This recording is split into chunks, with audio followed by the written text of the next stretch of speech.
अस्सलाम वालेकुम।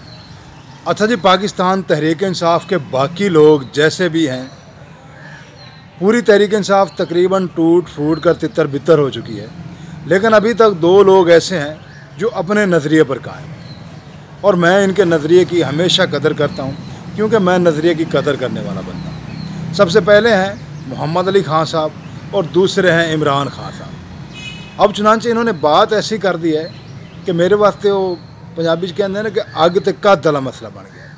आप लोग इन दोनों की बात सुने और मुझे बताएं कि मैं इन दोनों की बात मानूं या ना मानूं। बहुत शुक्रिया। लेकिन जो मियाँ साहब को हथकड़ियाँ पहनाई गई, मैं उसके भी खिलाफ था और मेरा उस पर बयान है कि चाहे हमारे उनसे जितना भी सियासी इख्तिलाफ हो, साबिक वज़ीर-ए-आज़म थे, उनको हथकड़ी नहीं डालनी चाहिए थी, क्योंकि ये हथकड़ी एक वज़ीर-ए-आज़म को नहीं, ये 22 को अवाम को डाली जाती कि JIT जो जनरल बाजवा ने 2 ब्रिगेडियर भेजे थे, उन्होंने ही साबित किया नवाज शरीफ की पैनमा केस, जिसकी वजह से नवाज शरीफ आज तक माफ नहीं कर रहा जनरल बाजवा को।